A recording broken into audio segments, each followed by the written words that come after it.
It's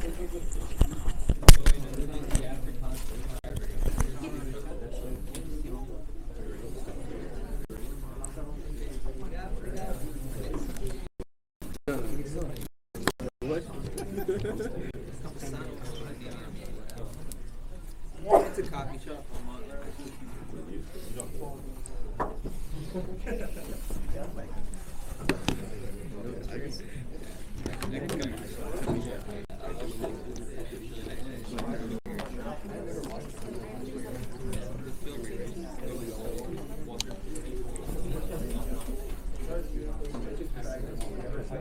All right, welcome back. Hope you're well. All right, your Langdells yesterday or today? Yesterday. Okay, I want to start, if I can, by going over some of the examples that I gave you to go over, and I want to review them today. Hopefully you had a chance to do them with Austin. If not, we'll do them here. So please turn first to page 332.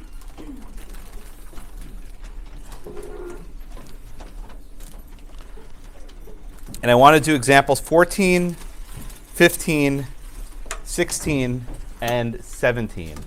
I am not going to fill the table out again. No more. It's in your notes. It's not changing anymore. But we'll do these examples. All right. All right. Who's next? Okay, Anthony. All right. Read example 14 for me, please. Just the example.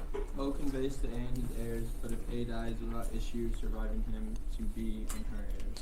Okay, so I want you to think out loud here. How would you approach what? How would you approach this conveyance, right? What's your step-by-step process when you read this? What exactly would you do? Take it by commas. Okay, so let's go by comma. So start. O conveys to A and his heirs, Comma. comma. Okay, so if you just stop there, what does A have? If you just stop at that comma. Threesome. Okay. Do we stop there? No. Okay, we keep going. Okay, keep reading. But if A dies without issue surviving him, Uh-huh. comma, Uh-huh. B and her heirs. Good. Oops. It's not. No, that's supposed to come off. Don't worry. The ankle's a little bit crooked. It's your own AV department. It's problematic. All right, I'll fix this out. Okay, so it's gonna look really weird in the video. Sorry, I'm trying my tie right now. Okay, so it says to A and his heirs, comma, but if B dies without issue surviving him. Anthony, what does that statement? What does that tell you? It's condition. Why say condition precedent? Wait, no, it's after the first conveyance. So What happens here, right? How long does A get to keep Blackacre for?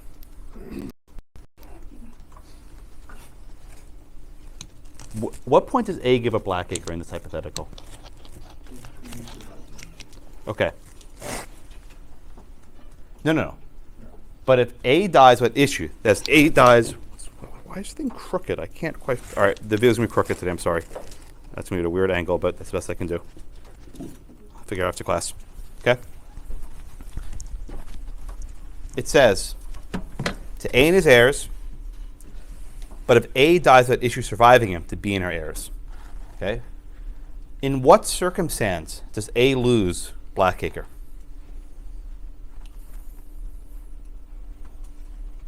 This is not hard. if he dies before, No, why do you keep saying that?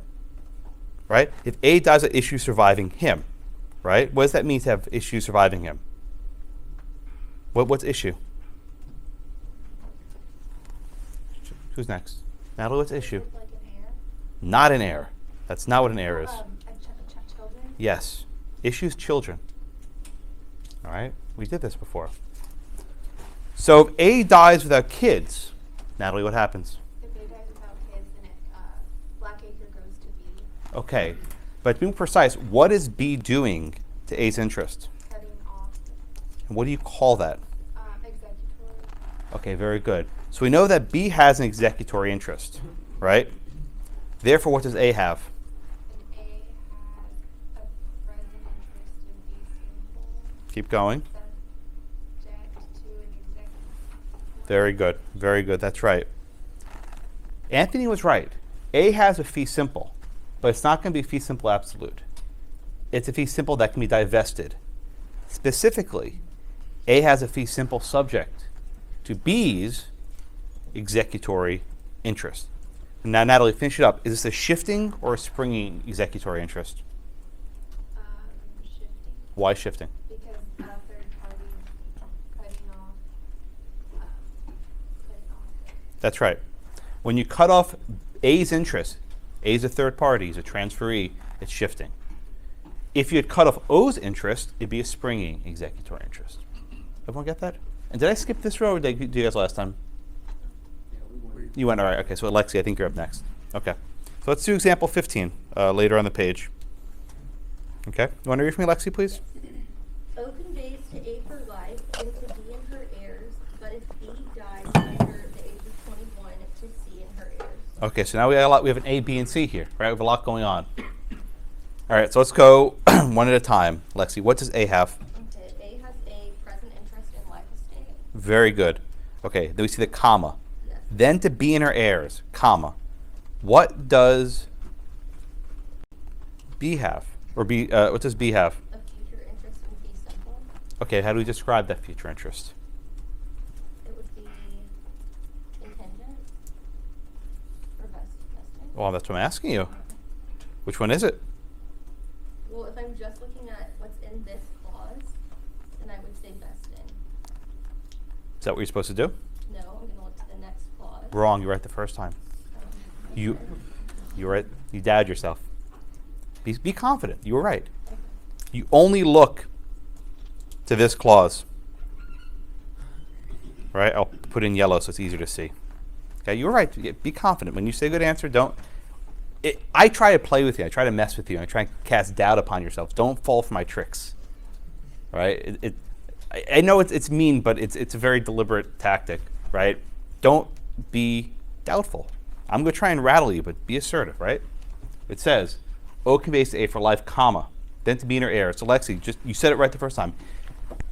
Just looking at this yellow, is this vested or contingent? Vested. Okay, tell me what are our two questions we ask ourselves? First, if it's ascertained the person that Good. it's conveyed to. Good. And second, if there's a condition precedent. Perfect. Is there a condition precedent within that comma? No. Where does the condition come? After. After. That's a condition subsequent. So she's exactly right. Don't let me rattle you. You were exactly 100% correct. Within that clause, it's ascertained. We know who B is. He's a person. And there's no condition precedent. So B has a vested remainder. Okay?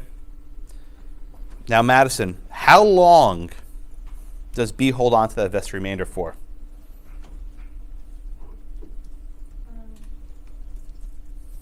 Does he keep it forever? Will B have this indefinitely? If he survives age 21, Ah, what happens if B dies on his 20th birthday? then it goes to C, So what is C doing to B's interest? cutting it short. What do you call that?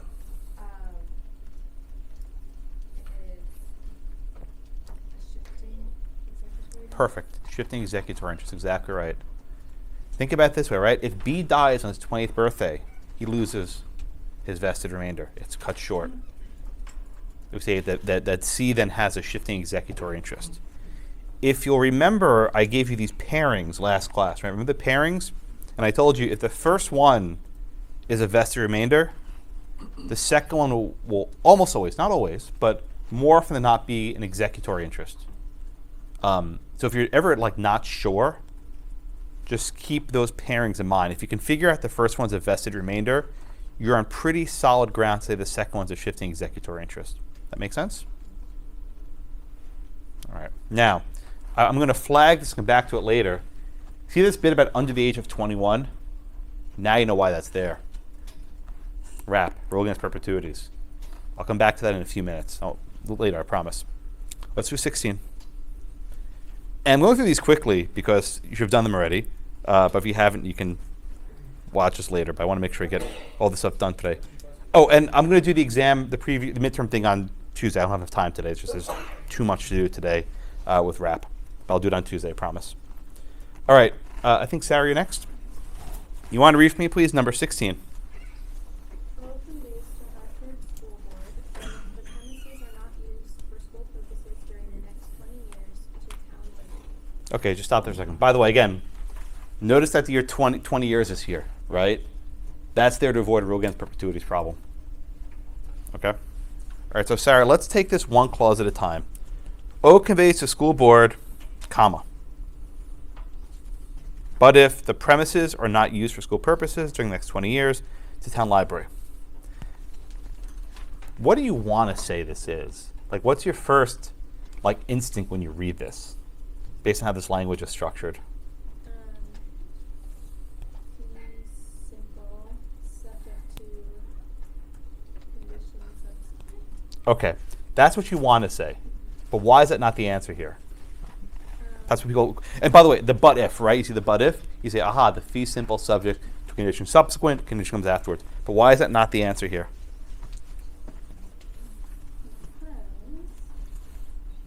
There's an important distinction why this can't be the fee simple subject to the condition subsequent. Something's missing here.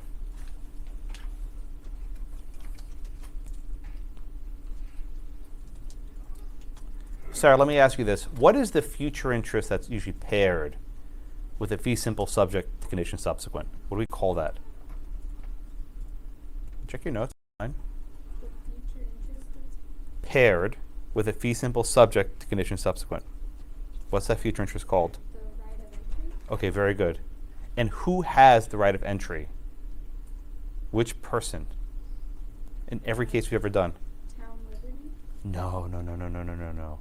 As a general matter, forget this question. As a general matter, who retains the right of entry? The grantor. Exactly.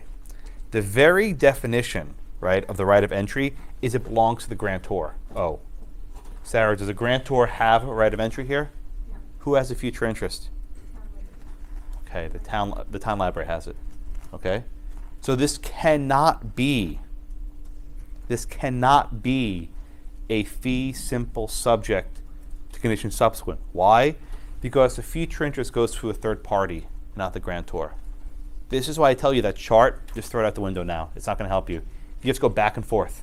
You have to look either the future interest, the present interest. You can't just look at one. If you say but if, and you go in your exam, fee simple subject to condition subsequent, I know you didn't do it right. It's an easy mark for me to take down. Okay? Doug. So Doug, let's skip the school board for a minute. We don't know what the school board has. But let's just look at what's going on.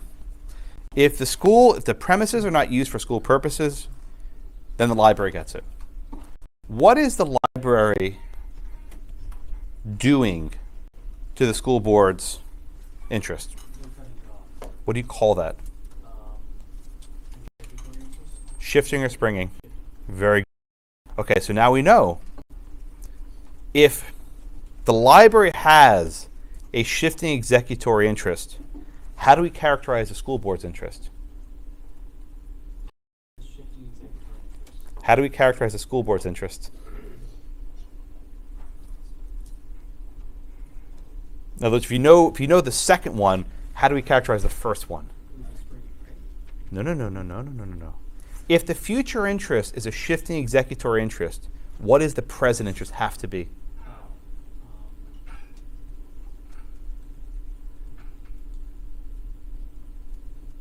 It's on the tip of your tongue, I can see it.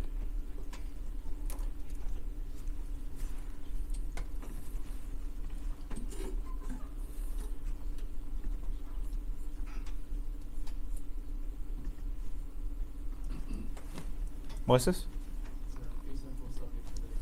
Yes, that's exactly right. In this case, a school board has a fee simple subject to an executory interest. Again, you have to go backwards. You can first rule out this is not a fee simple subject condition subsequent. You can rule that out because the future interest goes to a third party. So you rule that out. Then you go to the future interest, say, aha, it's a shifting executory interest. That tells us that the present interest should be a fee simple subject to the library's shifting executory interest. And if you don't Believe me, it's right there. I mean, the answer's right there below it. I'm not like making this up. It's right there below it. If you're not sure what I'm saying, it should be pretty clear in your notes.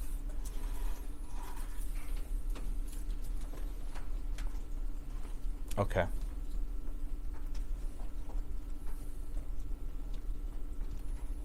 Everyone with me? All right, John, I think you're next. You want to do number 17? O conveys to Hartford School Board. This 17 is the hardest one of all of them, by the way. This one's tricky. I'm not trying to trick you, event. This one is actually legit tricky. All right, go on and read this one. O conveys to Hartford School Board so long as the premises are used for school purposes, then to town library. Okay. Go on. Then you keep reading. Okay. Okay. Actually, you know what? Stop there. Thank you. Okay. O conveys to Hartford School Board so long as the premises are used for school purposes, then to town library. Okay. Now, what might you be inclined to say that this estate is? Just looking at it quickly. This one's tricky.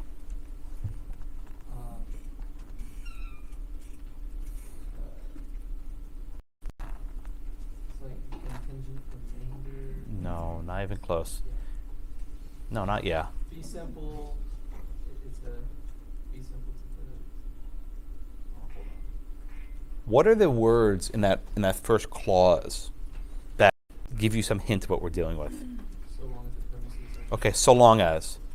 What does so long as signal? What does that usually tell us?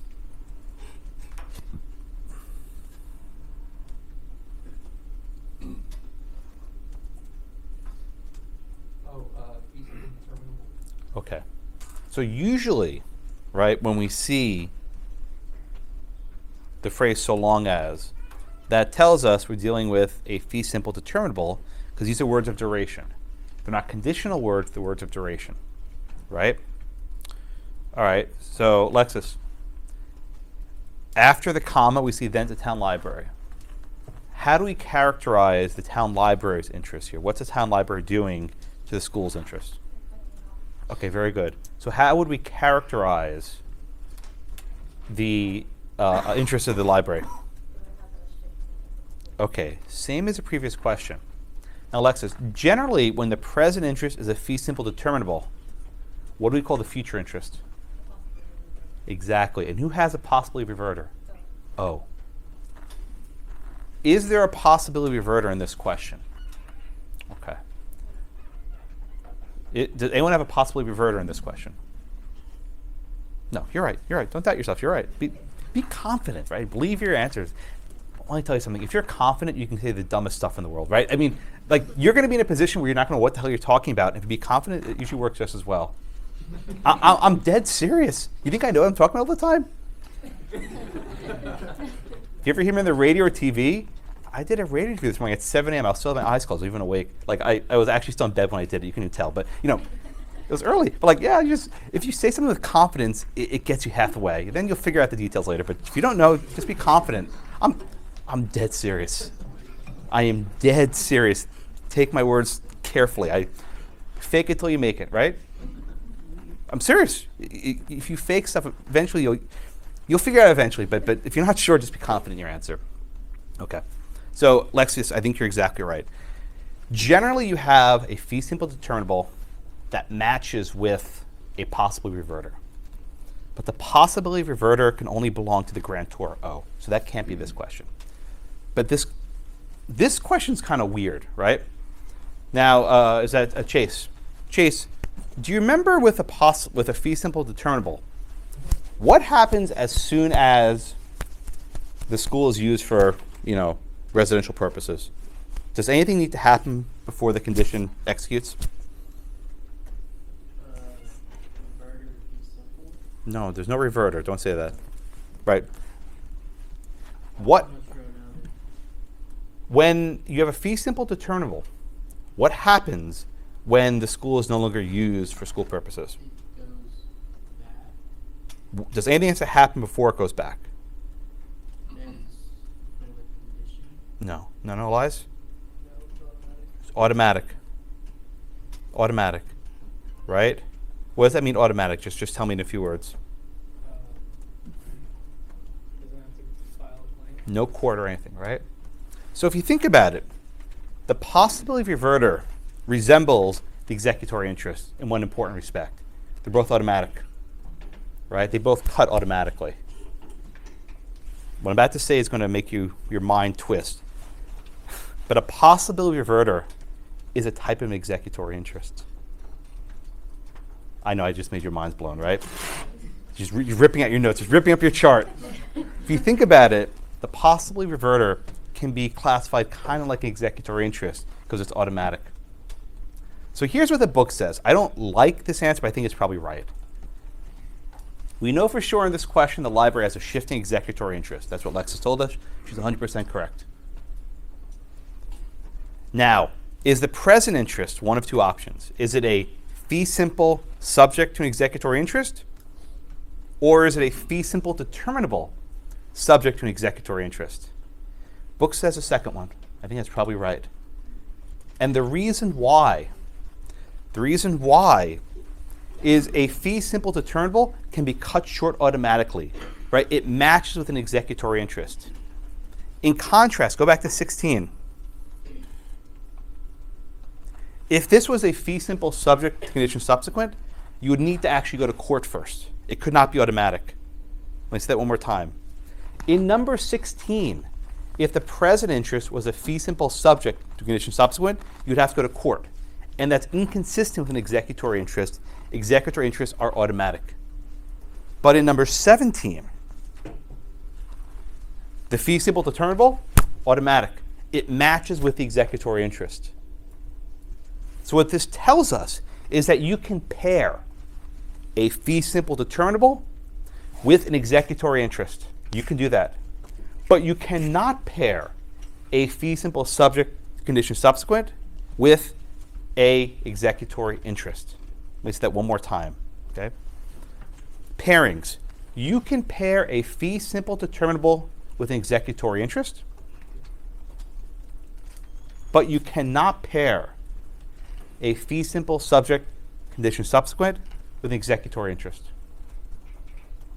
Okay? Now, I don't want to mess up your tables, but on your beloved tables, you always said, the present interest is fee simple determinable, the future interest is possibly reverter. Not necessarily, because you can also have an executory interest that follows a fee simple determinable. And easy rule, not easy rule, but rule you can remember at least, if it goes back to the grantor, it's a possibly reverter.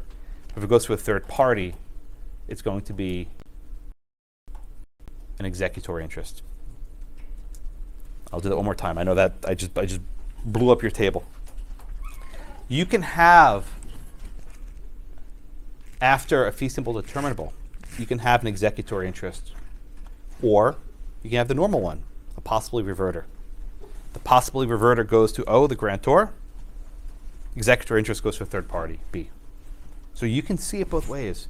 This is why you can't just see so long as and call it a day, right? You have to go all the way to the period, comma by comma.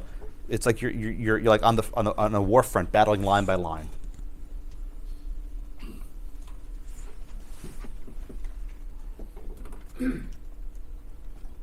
Okay. Okay. Was that a sigh? I'm sorry. I told you 17 was the hardest one in the entire unit. Yeah. Go ahead, Allison. So can you tell me why it's not a feasible subject to executory interest? Like, how does it Well, I'm gonna say something that's gonna be confusing, but it shouldn't be. You're saying it's a fee simple subject to executory interest. I'm saying it's a fee simple determinable subject to executory interest. Your answer is correct. Mine is more precise. We have the same answer, but we're just adding the word determinable in there. So you're not wrong. It is a fee simple subject to an executory interest. But to be precise, it's a fee simple plus determinable, right? I'm adding another word to make it more precise because of the so long as. I mean, think about it, right? Fee simple is like the root of the word. And you can add after it condition to subject to condition subsequent, or you can add determinable, right? We're just plugging in different words. Here, your answer is right. I'm just adding the word determinable. But you can't plug in subject to condition subsequent. That one you cannot do. Yeah. If it's executory interest and determinable are both automatic, then what's the point in having to add the word determinable in that? Because it's not always determinable. For example, example 16 is not determinable because there's a condition, right? The word but if. You can't match determinable with words like but if. You can't match those up. But yeah, you're right. You're thinking of two ways of saying the exact same thing. You're right. I saw a hand somewhere here. Yeah, Blake. And you can also add in shifting. Yep, of course you can. Yeah, of course you can. Right, okay. In fee simple, right? Oh, there you are. Yeah, in fee simple. I pointed the wrong way. Yeah, you can add in all the words. All the fields, right? Moises? The language followed by is just an alternative for subject to? Yeah, you can say followed by, then, subject to. There are lots of ways of saying the same thing. Yeah, Tim. Just to think about it some more, since if at the time of conveyance it's not being used for school purposes, since, it was at the time of conveyance, so the conveyance never... Oh, you're saying so it was never used for school purpose when this was at the conveyed? time of conveyance, and then let's say it does become school purpose, but that Right. was after this conveyance. Okay, well, that question, if at the time the conveyance it was already being used for residential purposes, it goes straight to the library. The school never even took it. It's almost like I'm going to write this conveyance knowing it won't work. But you can do that. But everyone see why, right? Everyone just see what's going on here, right? You can have, right? You can have a fee simple determinable followed by an executory interest, but you can't have a fee simple subject to condition subsequent followed by executory interest. Everyone get that? And it has to do with the automatic nature of the fee simple determinable. And again, if you say it's a fee simple subject and executory interest, this was Allison's question, you're not wrong, but you haven't given me enough precision to describe it as precisely as you can. Yeah. Sometimes I see it says followed by an executory interest, and sometimes it says followed by an executory limitation. Same, synonymous. Yeah, I think I said that the first day of class. Executory interest, executory limit or limitation, it's like the same thing. I wish the book would use consistent terminology, but they don't. They shift back and forth, and it drives me nuts. So I try to say interest always. I think it's easier, but limitation is a synonym.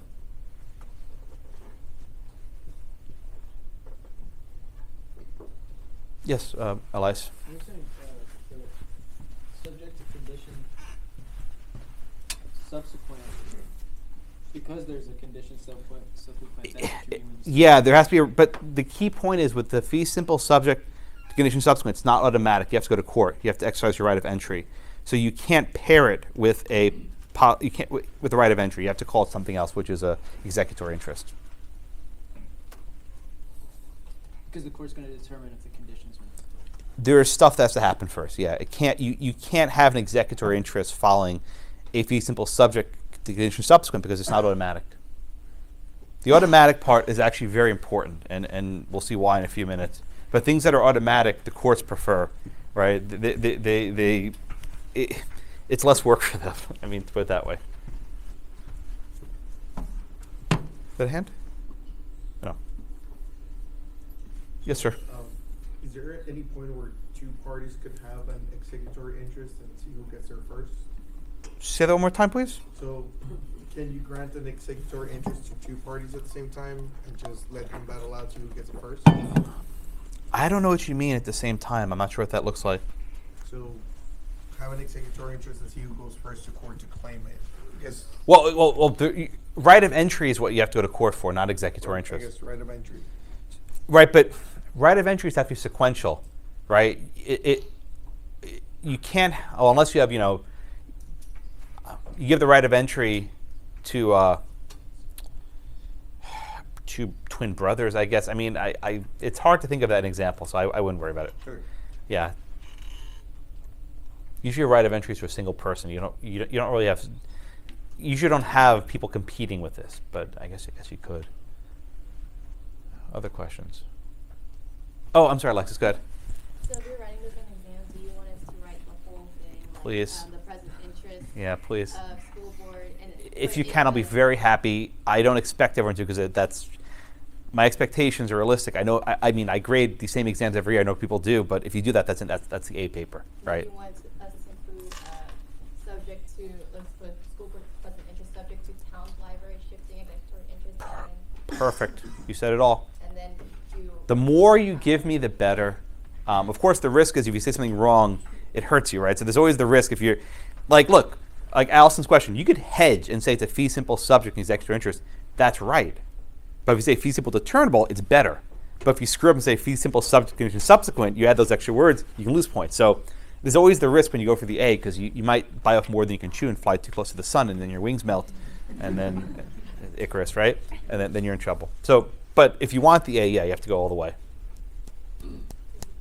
Yes. So if it does go back to O, and there's a possibility of reversion, Correct. and it's just a fee simple determinable. Regular. If it goes back to O, there's no executory interest. Right? The executory interest is only when some third party is cutting short an interest, and that would not be the example you described for me. But again, this is the part that people hate when I say it, but the possibility of reverter operates like an executory interest because it's automatic. It cuts short automatically. And if you accept what I just said, then the case makes a little bit more sense.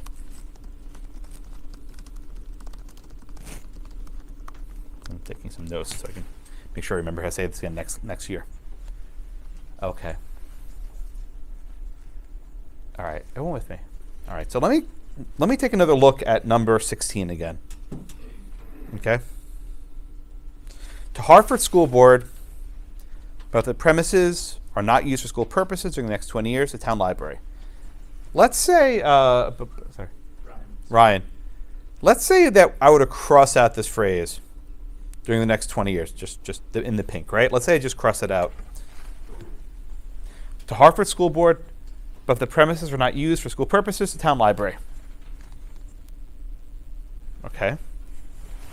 How long would the town library have to potentially wait to get Blackacre? So long as it's being used for school. How many years is that going to be, possibly? Is there any limit? No, indefinite. It could be 10 years, it could be 100 years, it could be 500 years. Do you see a problem of making a condition that might vest 150 years from now? Do you see a problem with that? Sure.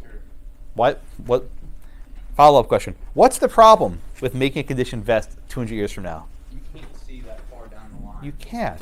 People forget, right? No one's going to remember in 200 years what this conveyance was in 100 years earlier. You can see why courts don't like this. By the time, say, the school property is used for residential purposes, everyone's dead, right? Everyone at the time was dead. Their kids are dead, and their kids are, well, maybe not their kids, but at least 2 generations are dead, which is actually an important point, right? In other words, no one who was alive at the time of this would know anyone alive when the condition vests 200 years later. Okay, let's go back to number 15 for a minute. Grayson. Where is it?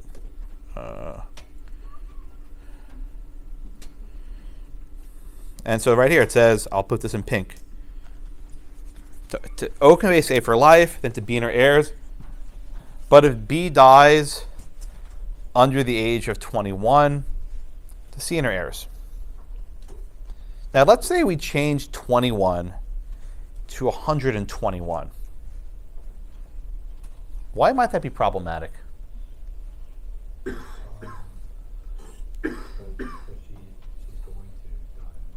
How long do you have to wait to see if B dies on the age of 121? How many potential years? You have 121 years, right? So basically, C is waiting around for a century.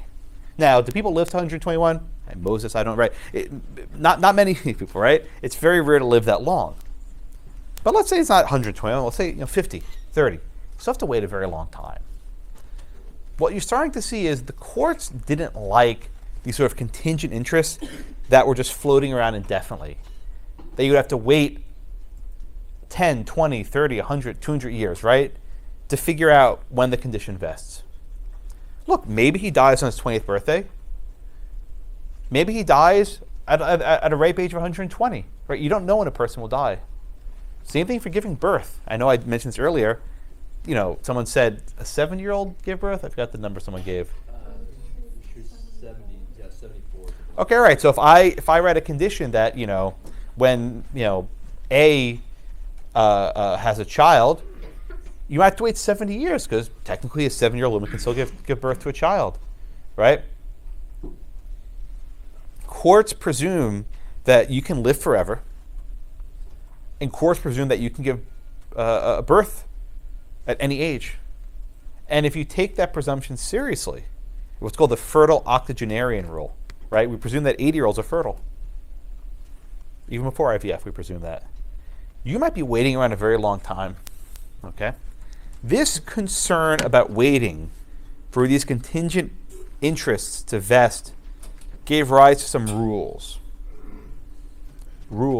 Now, I'll cut to the chase and say 3 of these 4 rules don't exist anymore. I'll start here because it makes students happier, right?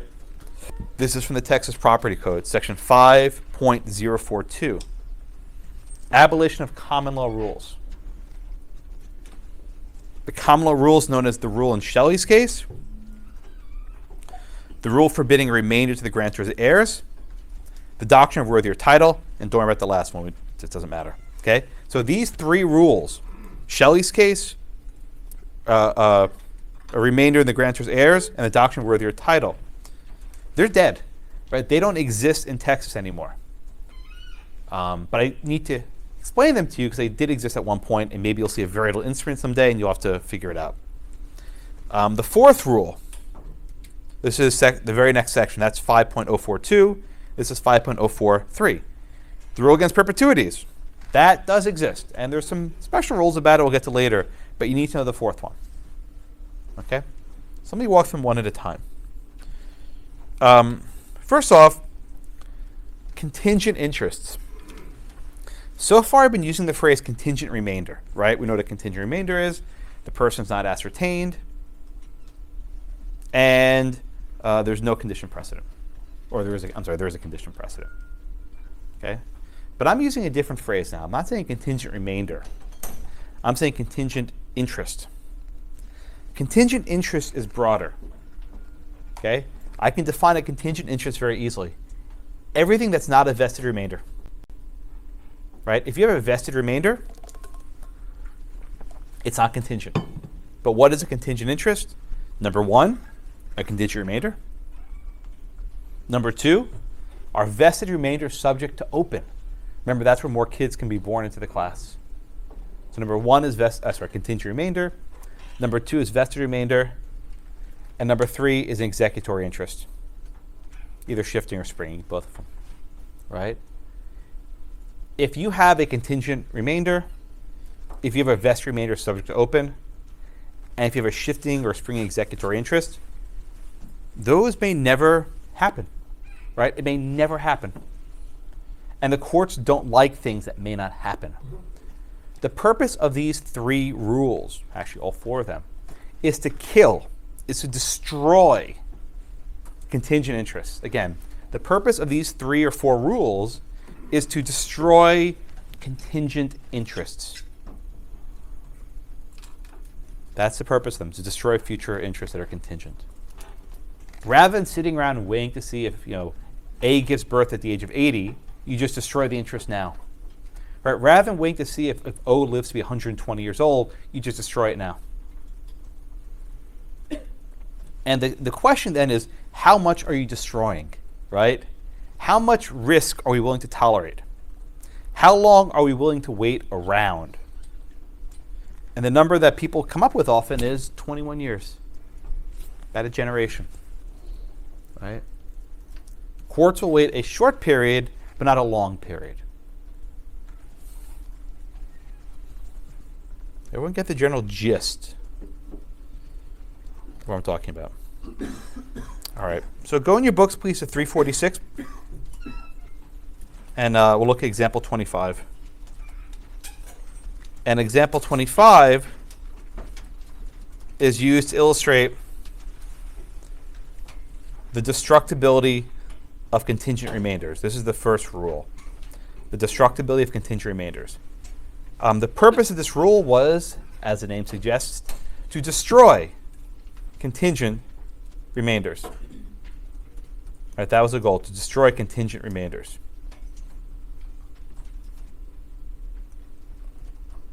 All right. So, Alexa, I think you're next. Alexa, you want to please example 25?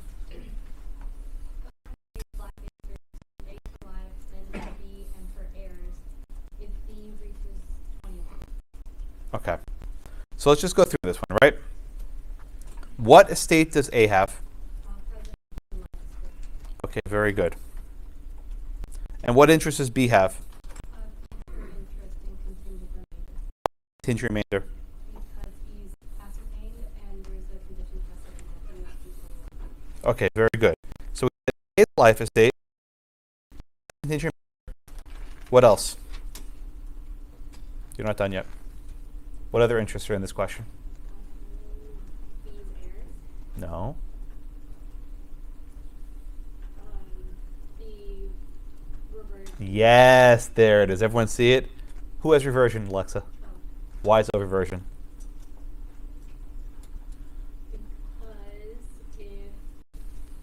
because if B is under the age of 21, then Perfect. Whenever you have a contingent remainder, always be on the lookout for reversion. They will not always be one, but often there will be one, right? In this case, if B dies on his 20th birthday, O doesn't get a damn thing. I'm sorry. Yeah, I'm sorry. If B dies and if B lives to be 21, O gets nothing. So O has reversion.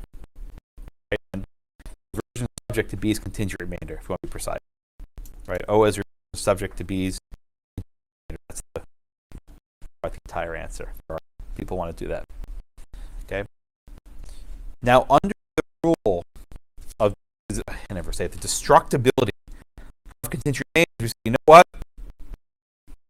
We get rid of B's contingent remainder. Right? We just destroy it. All right. Samantha, here comes a tricky part. Let's say, Samantha, that when A dies, B is 19 years old. Right? When A dies, B is 19 years old. He's alive, he's healthy. What happens then? B's remainder No. Before, just in general, right? If A dies and B is 19 years old, does he get Blackacre yet? No. What happens to Blackacre? It goes back to So O holds on to it. Right? So if you think about it, O holds on to it until what happens? B turns 21. And then B kills O's interest. So you could also say that B has an executory interest. Oh, wow. This is like the funeral question, isn't it? Springing. Who said springing? I heard a mutter. Yeah. I think you could also say in this question that B has a springing executory interest. If B is under 21 at the time of A's death. So O has reversion, no question. So you see, whether you characterize B's interest as a contingent remainder or an executory interest is actually, I can go either way on that one, really. I think either one is correct. I think both of them are good. O is reversion, that one's easy. But whether B has springing executory or B has contingent, I can go either way. I can be persuaded. But that's not why I made that point. The courts hated this crap. They said, we don't want to deal with this stuff where we don't know what B's interest is. You can characterize it two different ways. So instead, we're going to destroy it. We're going to destroy it. So Samantha, what happens after A dies under this rule? and when it No. Who holds on to it? oh That's it. O has reversion in fee. You base-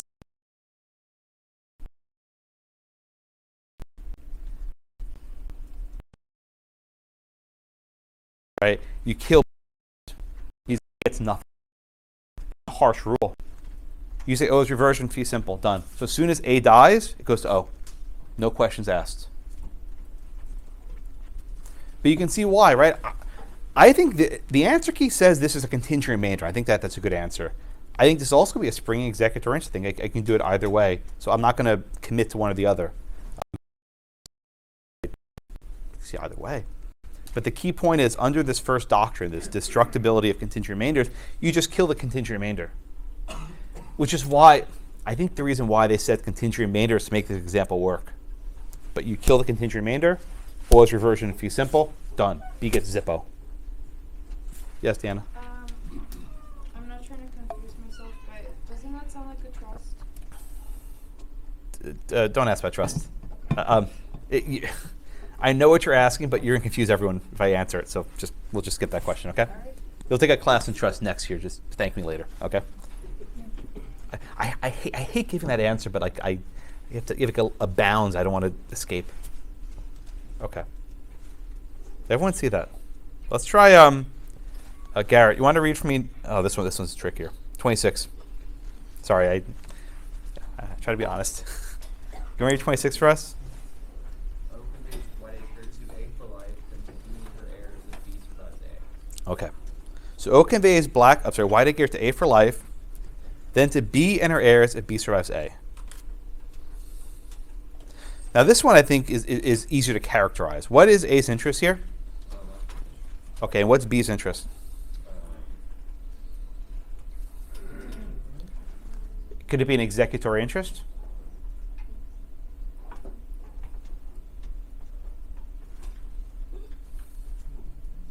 Yeah, because it could go back to O. Well, what's an executory interest? Then you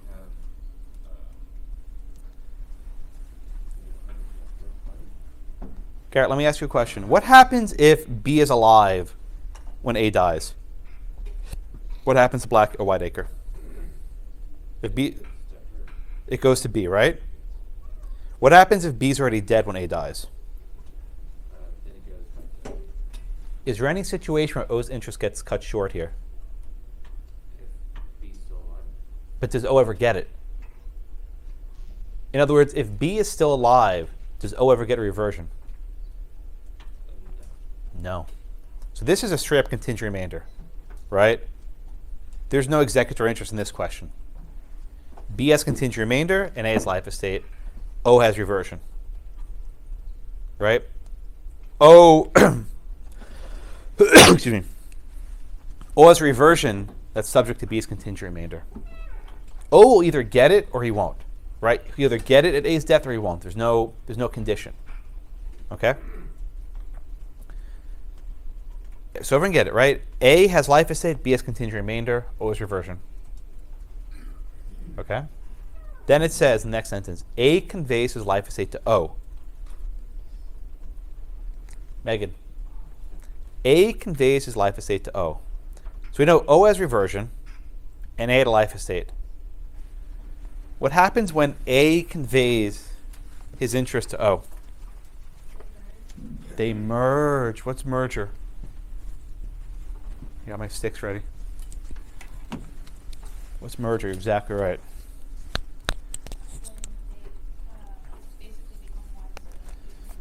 Yeah. In this rule, when the same person has both the life estate and the reversion, you give a fee simple to O. You destroy the contingent remainder. You give a fee simple to O. Again, B's contingent remainder is destroyed under this rule. Therefore, O has both reversion and the life estate. He has fee simple. He's an entire bundle of sticks because you've killed the remainder. The remainder was a third stick in the bundle, right? Let me get a third marker, right? You had 3 sticks, right? You had the life estate, you had the contingent remainder, and you had the reversion. You had 3 sticks. This doctrine takes out one of the sticks. So now O has the entire bundle, and he gets in fee simple. All right. Everyone see that? Yes, Doug. So then this part of the rule is still in place, No, we don't destroy contingent remainders anymore. but even if it does merge. Merger, yes, merger is true, but this is a wrinkle with contingent remainders. Okay, let's move on. All right, so now let's do the next rule, the blessed rule, the rule in Shelley's case. Now, why is it called that? It was a case called Shelley's case, and there was a rule from it, and that's where it got its name from. That sounds very creative, but that's where that's where it rules from. So, so Samia, you want to read for me, please, number 27?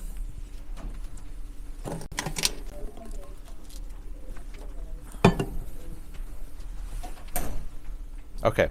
O conveys Blackacre to A for life, then to A's heirs. Samia, why is that weird? Like, just looking at that, why does that look strange to you? It's not like you've never seen something like that before. What's odd about that? From A for life into A's heirs. What should that just be? Yeah, why should that just be a fee simple? Why is it so? Why is that different than what we've learned before? You usually say to A and his heirs. That's a fee simple, right? But why do they do for A for life and to A's heirs? What does that do to A? What's the effect of that grant?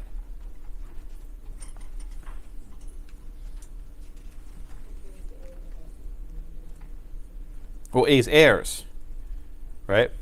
In other words, can A choose to get rid of Blackacre during his life? For how long? That's right. And do people buy life estates? No, that's right. The purpose of this grant was to prevent your son, for example, from selling Blackacre. It was to keep the land in your family. It's saying, look, my son's a drunk. I don't trust him. I don't trust him. And I wanted to make sure this land stays in my family. So I'll say, you know what, son, you got it for life. Good luck selling it. No one's going to buy it from you. And then when you die, your heirs get it. So it stays in my bloodline. This is basically the fee tail. Remember the fee tail that we discussed? Fee tails were abolished. So then they came up with this thing instead. Right? This was a way of basically affecting a fee tail. Okay? But the courts again said, you can't do that. Right? So the rule, and there are these 4 elements which I think are obnoxious. But basically, when you try to give A a life estate, and the remainder is in A's heirs, right?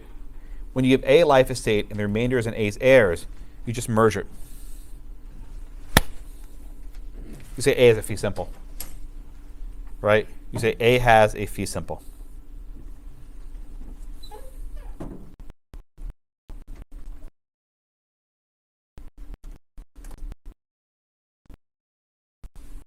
That makes a fee simple, right? Look like a fee simple, treat like a fee simple. Tell the father, sorry, you can't cut your son out of the loop. If he wants to sell Blackacre, he can. Everyone with me? Dylan, I'm sorry, your hand was up. I skipped you. What if it just said into A's issues? Wouldn't that actually seem? Well, A's issue are A's children, right? That would be valid, right? You could do that, but not A's heirs. What this is basically doing is segmenting a fee simple in half, and the courts just reconnect the fee simple. Questions on the rule in Shelley's case? Again, you'll probably never, ever, ever see this ever again, but I feel that I did my duty as a professor and I told it to you. Okay. All right. The next one is called the Doctrine of Worthier Title. I don't know where these names came from. The Doctrine of Worthier Title. All right. Lisa, you want to read number 28 on page 348, please?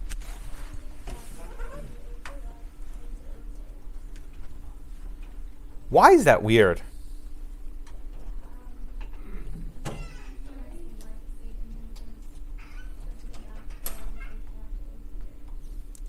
Right. Why would you do that? If you just said from O to A for life, right?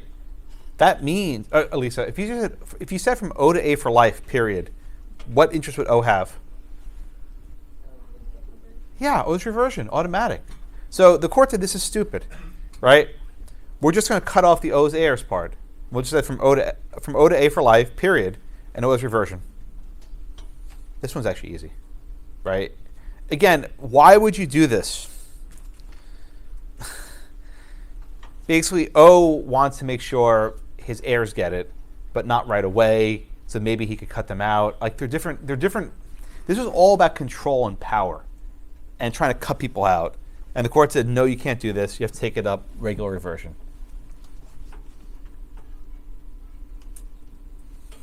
Right? Because you can imagine, what if A dies and O is still alive?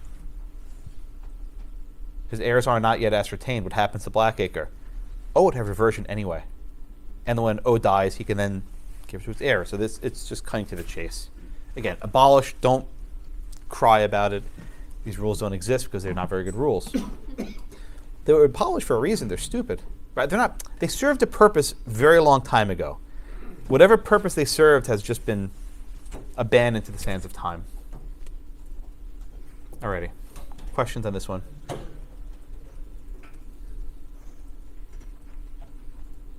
All right, let's go on. All right, again, so 1, 2, and 3, abolished, gone, donezo. Unfortunately, the fourth one still exists. You will probably never see this at any point in your practice. I'm going to spend the next 30-odd minutes talking about it, and that's it. I will not test you on it. People just stop typing, right? I don't test you on. Let me explain why. The rule against perpetuities takes even the simplest future interest question and makes it really complicated, right? Everything I've taught you so far, RAP flips it upside down. Something very wrong. That's not what I'm looking for. I'll make that point. 1 year, a student actually talked about RAP in the exam. Like, what were you thinking, right? I told you not to. So if your answer involves RAP, then you're doing something very wrong. Occasionally, I'll have a student who actually, people don't know this. You know you could defer an exam? It's not well known. I would not recommend it. But there's some people who, for whatever reason, they get to the exam week, they complete the class, and they don't take the exam. Sometimes it's because there was a sickness or a death in the family or car accident. Sometimes they're just not prepared for it. And they can actually sit for the exam in a subsequent semester. When they don't take the class. I've had people take my exam who didn't take my class. And like I read these papers like, oh, this must be someone who didn't take my class because they're at RAP. I'm like, no, that's not what I did. So anyway, you all, I think, will be in a position to take it this semester, God willing. And you know this is not the answer. All right. So let's talk about rule against perpetuities for a minute. Go to example 29 on 351. If I try to explain this to you in words, your brains will explode. I'm sure you're just trying to read it and you're trying to think, what the hell is this? Okay. So let's start with example 29. Let me talk a little bit. The purpose of RAP is to destroy certain contingent interests that will vest in the future. Now, when I say vest, what I mean is the condition becomes satisfied. So, for example, in this case, O transfers a sum of money in trust to A for life, then to A's first child to reach 21. Let's just think about that for a minute, right, before we get into the mechanics. To A for life, then to A's first child to reach 21. Okay? We know who A is. A is a person, because he's named. We don't know that A has any children. And even if A has a child, that child could die tomorrow. Right? So how long will it take for a child of A to reach the age of 21? Well, A could have a child today. And in 21 years, her kid becomes 21. Great. A could have a child in 80 years. And in 80 years, plus 21, the child will be of age. Right? But without question, and this is the sentence, I'm going to read it verbatim because it's hard to say. You can prove, you can prove that any child of A who reaches 21 will necessarily reach 21 within 21 years of A's death. Let me try it one more time.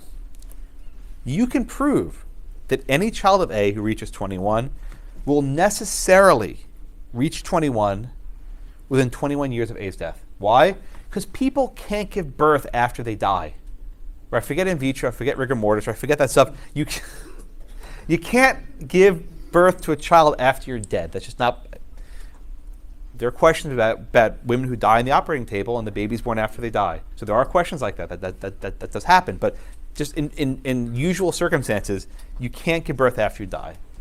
Yeah, Tony. This only applies to women then? With men, it's actually plus 9 months, right? Because you can impregnate someone on your deathbed, and then it's born 9 months after. So basically, for men, it's 21 years plus 9 months. I'm saying women because it's more obvious that you're giving birth. But Excluding artificial insemination? yeah, please, not yet. We'll get there later. Artificial insemination messes us up in royal ways because you can have an egg frozen for decades, long after the death of the donor. Okay. So that's example 29. We'll come back to the mechanics stuff in a minute, right? Now go to example 30. It's on the right below it. It's the same question, but they changed 21 to 25. O transfers a sum in trust to A for A for life, then to A's first child to reach 25. And A has no child age 25 or older. This is the key sentence again. Let me put it in yellow. You cannot prove that A's first child will reach 21, will do so within 21 years after A's death. Again, you cannot prove it. It may happen, right? Let's say that A is a child today, right? And A dies, 26 years later. The child will reach 25. But you can't be certain that will happen.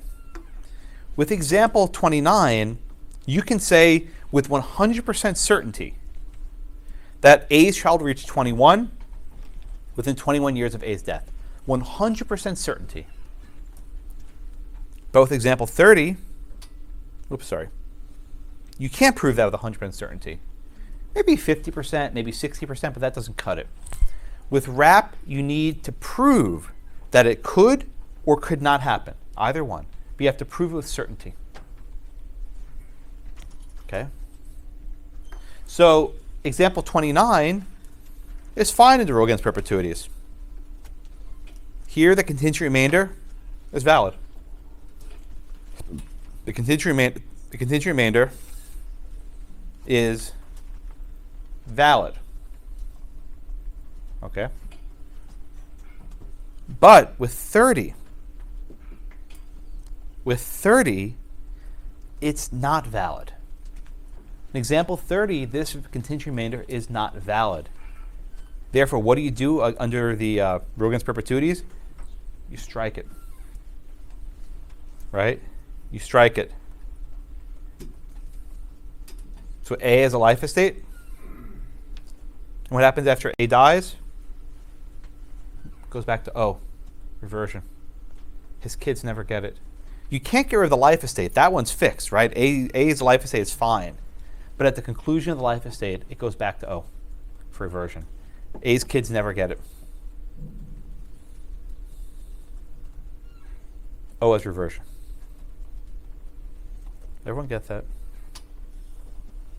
Right? The purpose of RAP, and I haven't gotten to the mechanics yet, but the purpose of RAP is to strike out future interests that are contingent. And you strike them out if they're going to vest too far in the future. And if they vest too far in the future, the courts will not allow them to exist. They strike them out, they take a red pencil, and they just cross everything out. So basically everything after the comma, they just strike it out. So basically it's from O to A for life, period.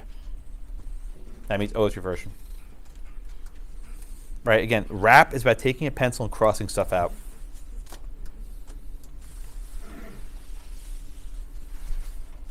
Yes? Is it always 21 years? I'll get to the next question in a minute, but the magic number is always 21. But 21 plus what? That's the harder part. 21 is easy, but it's x plus 21. What's x? That's the much harder part. All right, let's solve for x. Never actually said that in class, maybe. All right, so now let's take a look at what they call the mechanics.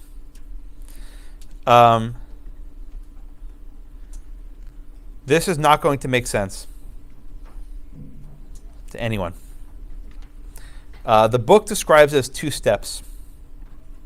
You know the example and explanation series describes as 8 steps. I don't know which one's correct, but I'll do my best to explain it. The first step is actually pretty easy. Right? The first step we ask ourselves is RAP even applicable? Right? Is this question even subject to RAP? And again, there are going to be 3 types of interests that are subject to RAP. This part's easy. I can tell it to you in a second. The first one is a contingent remainder. If you have a contingent remainder, it's subject to RAP. It might be struck. Second, a vested remainder subject to open. A vested remainder subject to open is subject to RAP, and it might get struck. Third, executory interest.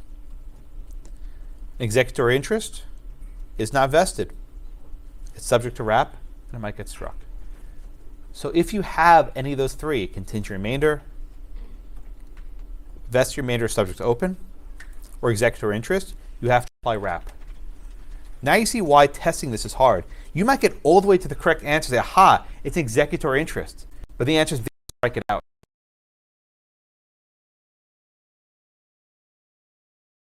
And it's very hard for me to test.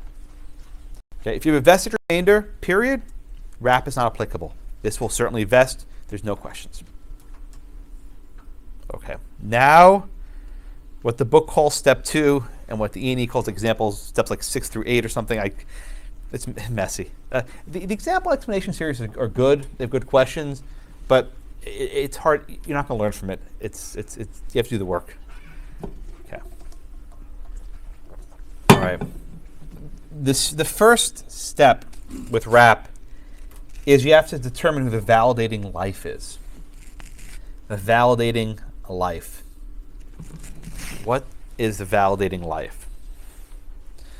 Someone has to be alive now, today, to show you that the future interest will vest or fail to vest within his life, or more specifically, within his life plus 21 years. This is a merest question, right? What is 21 years plus? It's you pick the validating life plus 21 years. Any interest must either vest or not vest in that period. Right? It's got to be 100%. There's no ambiguity. Either you reach 21 or you don't. Either you have kids or you don't. Either you graduate law school or you don't. But that must happen within a life and being, what's called the validating life, plus 21 years. And if you want to think of this logically, 21 years is basically a generation, right? That's like saying, okay, I know my daughter, she's a little girl, but in 21 years she might have a child, right? I don't know who my grandchild is, right? Sunrise, sunset, but in 21 years, you'll have one. Okay? So you pick someone who's alive now, and you say that's a validating life, and ignition must vest within 21 years of that person's death. Right? It's morbid, for sure. But you have to pick someone who's alive now and say whatever happens, that's within 21 years of that person's death. A validating life can be anyone. It can be the Queen of England, right? It can be your son, your daughter, your best friend, anyone else. It can be a person, I'll get myself in trouble, in utero, right? A fetus can be a validating life. Long before you get to modern Supreme Court case law, a person in utero could be a validating life. You could measure, say your wife is pregnant, and you're in your deathbed. That's your validating life. So in other words, when your grandchild is born, you can get your grandchild covered by using the person in utero. Okay? Now you'll find some questions where there's no validating life, where it doesn't actually specify someone's validating. You have to dig a little bit. And sometimes you have to get creative. But if there's no person that exists that can validate it, you strike the interest, right? At bottom, the end result of this entire enterprise is you take your red pencil and you cross stuff out. Right? That's like the end game of this experiment. Do you cross that or not? Do you enforce the contingent remainder or not? And again, if you think of I don't have time for it, but the G versus Audley case, you can cross out an interest during life, right? You don't have to wait for the person to die. The entire purpose of RAP is at the present day, you say, is this instrument valid? Can we just cross that now, or do we have to wait 100 years? Right? You say, I don't want to wait 100 years for this old woman to give birth. We don't want to wait for it. Let's just cross out now. And that's what the purpose is of RAP. Person called me earlier also. Spam calls. Okay. Please don't try to figure this out from words. Okay? Try example 31. So I think that's on the next page. Yeah. Okay. Presley, you want to read for me 31, please? Sure. T divides property to my grandchildren. Okay. T devises property to my grandchildren who reach 21. So let's talk about this one at a time. Okay. Okay, so first off, is the future interest here contingent? Yes. Why is it contingent? You're right, but why is it contingent? Because it's contingent on the grandchildren. Yeah, it may or may not happen, right? If everyone dies, it doesn't happen, but if they reach 21, it's fine, okay? So now, that's the first step the book gives. The second step, Presley, we ask, who's are validating life here? It would be T's children. Which of T's children? Probably the youngest. Or the survivor, whichever. Now, why is it validating life T's children and not T? Because the children can have no. Yes, exactly right. Grandchildren come from children. I know that sounds obvious, but people want to say, oh, T is validating life. No. T can't make grandchildren by himself. That's not humanly possible. You can, but it's really gross, actually. I mean, look, this class, it messes with your head, right? But Presley's right as a general matter. To have grandkids, you have to have a child. Look, all right. So the validating life are T's kids. Now, like we said, the younger, because you're thinking which one's going to live longer, the younger kid, but that's not necessarily true, right? The younger kid can croak first. So I would say the validating life is which of this is a tongue twister, which of T's two children lives longer, right? The survivor of T's kids is validating life, right? Now, Haley, let me ask you a question. Is it possible for one of T's grandchildren to be born more than 21 years after the death of T's child? I know, I'm sorry. Let's say that T's child has a grandkid. Okay? How long will it take for that grandchild to reach 21? Okay, after he's born. Is it possible for the child to give birth and it takes longer than 21 years for the grandchild to reach 21? Okay, it's not possible. Again, if the child gives birth today, it is certain that the child will either reach 21 or not within 21 years. Okay? There is no chance. There is. Right. There's no chance, right? There's no chance that it'll take longer than 21 years to reach 21. It can't happen. Therefore, this gift is valid. The grandchildren would have 21 years after the surviving child dies to vest. Now, let's say that the child dies on the delivery table, right? As the person's giving birth, she dies. And the child is born healthy. Still, it's certain that the child will either reach 21 or not within 21 years of the mom's death. It will happen no matter what. Okay? Everyone get that? So this gift is valid. This gift is valid. I'm going to skip the case. It's short, but I want to do some questions instead. Go to 358, please.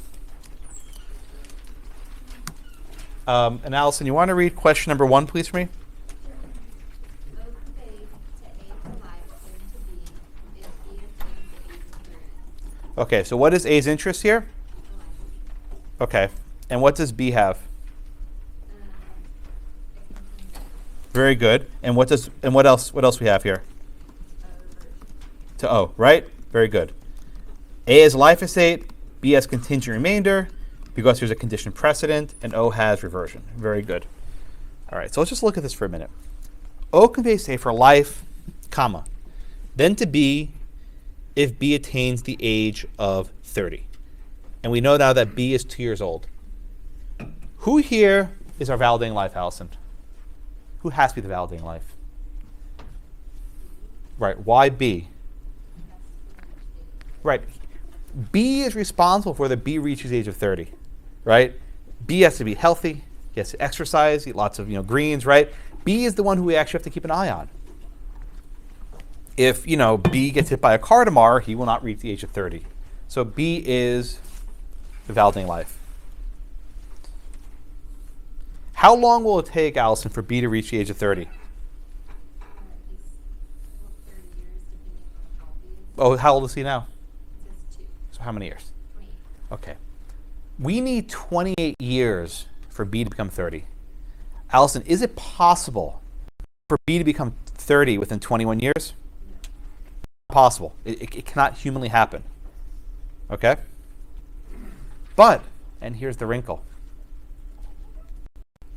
What do we measure? Yeah. It's B life plus 21 years. So Allison, is it certain that B 30 before he dies? Can it happen? It could happen. Or could not happen? Is this valid? Yes. It has to vest or not vest. Vest or not vest within the life of B plus 21 years. More time. We are looking to see, will the condition be satisfied or not satisfied within the life of being plus 21 years? So we take the life, the validating life of B plus 21 years. B will either turn 30 or he won't turn 30 during his life. Right? Either it will vest or not vest. We can say with 100% certainty it vests or it doesn't. If we can say with 100% certainty that it will either vest or not vest, it is valid. The gift is valid because B's own life. He will either turn 30 or not turn 30. We know that for sure. See that? The not vesting part, which is what throws people off all, either vest or not vest within the actual within the a valid life plus 21 years. So we will know for sure this will either vest or not vest.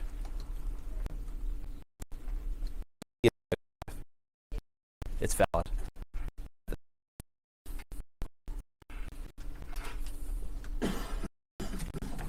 Kelsey. All right, you want to read number 2, please? Sure. That was very assuring. O conveys then to A's children for their lives, Good. then to B if B is then alive, and if B is not then alive, to B's heirs. Oh boy. And read the next, please. A has no children at the time of the conveyance. All right, that's an important fact we need to keep in mind. All right, at a time. We say from O to A for life, A is a life estate. Comma. Then to A's children. How do you characterize the remainder of A's children? I want to tell you contingent remainder because we don't know their I guess we do know their children.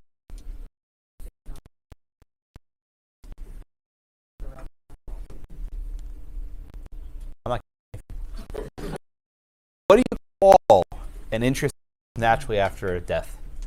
A remainder. Very good. And what kind of remainder is this? contingent. That's right. Don't be confident. You're right. You were right the first time. That's why I let you keep going. So I thought you were kind of like hesitant. Be confident. You're right. Contingent remainder. Contingent remainder. They can't have nothing. Even though the kids aren't born, they may be born. The contingent remainder. Okay, then it says B if B is alive. All right. And if B is not alive, to B is heirs. Too many Y's, right? Kelsey, when first interest is contingent. Okay. So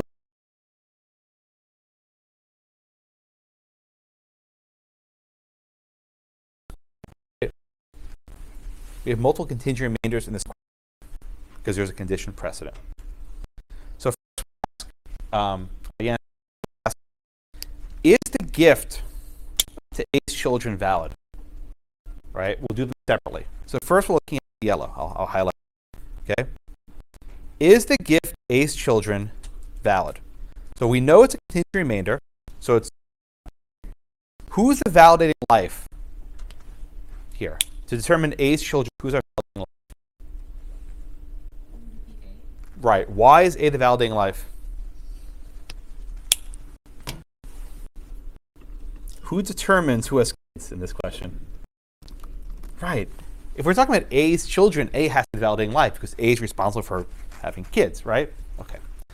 So A is a validating life.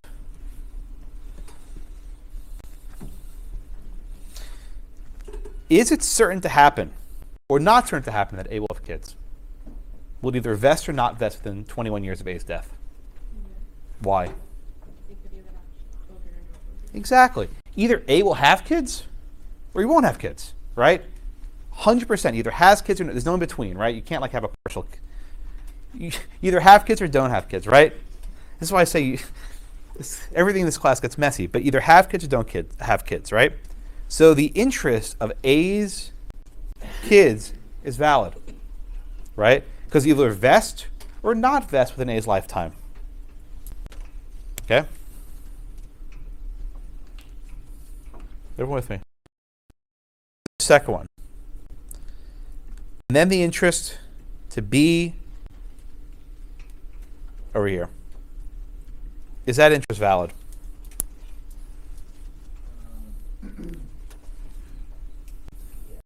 Okay, why?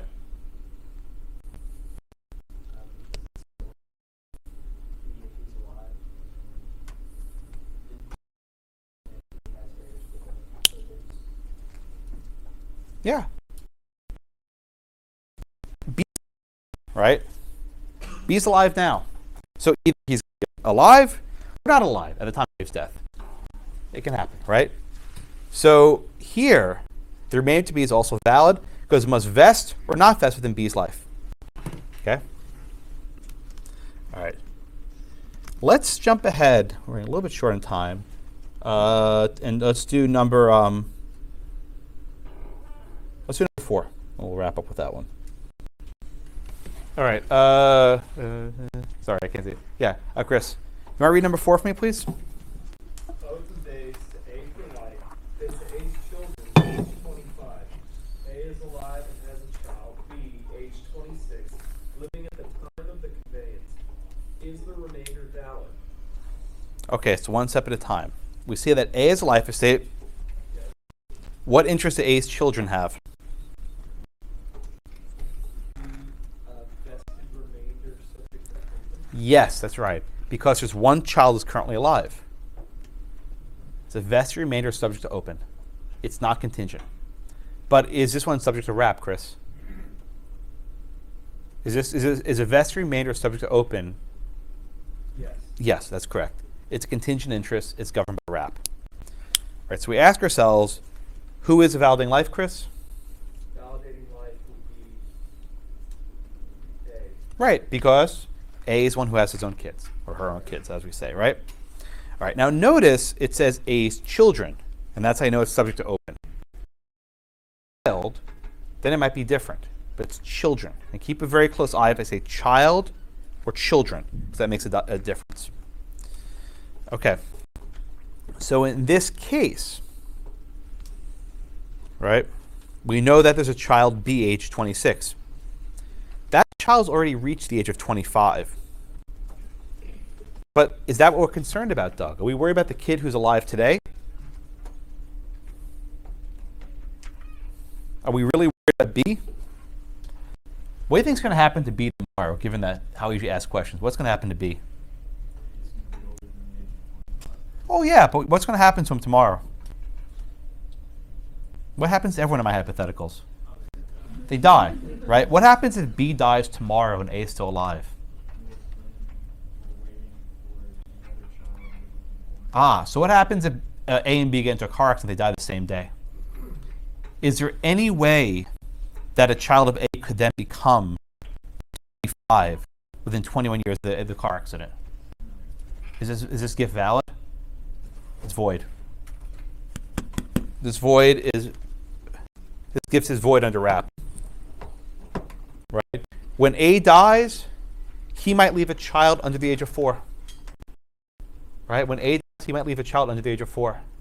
And that child will not be able to reach the age of 25 within 21 years of A's death. So therefore we strike it out. And O is reversion.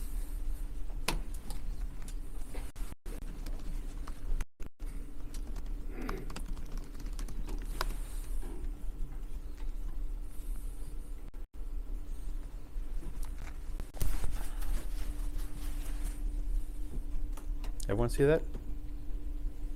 All right. Let me tell you why you'll probably never see this ever again. In almost every state, or every state, but in the majority of states, they've modified the common rules. So there's something called U.S. RAP, the Uniform Statutory Rule Against Perpetuities, U.S. RAP. It's a lot easier. All it says is you wait 90 years. Forget 21 years life and being, you wait 90 years. And if after 90 years the interest is still sort of floating around, it's invalid. In other words, an interest must become valid within 90 years. If it's not, you strike it out.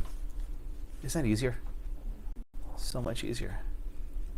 So in other words, it's called wait and see. Basically, just wait 90 years and see what happens. You don't strike anything out today. I will not test you on that because it's so damn easy, right? Anyone can get to 90. I won't test you in RAP either. It's an easy rule. You wait 90 years, see what happens. Simple. The Texas one has not abolished RAP. Let me put it on the screen, section 5043. Okay? The Texas rule says we really don't want courts striking out contingent interests. We really don't want that to happen. A court shall liberally construe an interest. Liberally construe and apply this provision to validate an interest to the full, consistent with the creator's intent. In other words, if there's a way of reading a conveyance so it's valid, and another way of reading so it's not valid, you read it so it's valid. Right? Courts will basically bend over backwards to figure out ways to save conveyances. They don't want to use their red pencil in Texas courts. So what I'm trying to tell you is you will probably never see this ever again. But I feel duty bound to at least teach it to you and make you suffer for at least 30 minutes of it. Okay. Questions? Yes, Chris? On the destructibility piece, will you tested whether the Nothing I told you, well, the first 4 examples are fair game, but everything I signed for today will not be an exam. Just presume that those rules don't apply. And I'll try to give you conveyances where they wouldn't apply anyway, but it just makes it easier for you. Anything else? All right, I'll talk about the exam on Tuesday, but thank you all very much.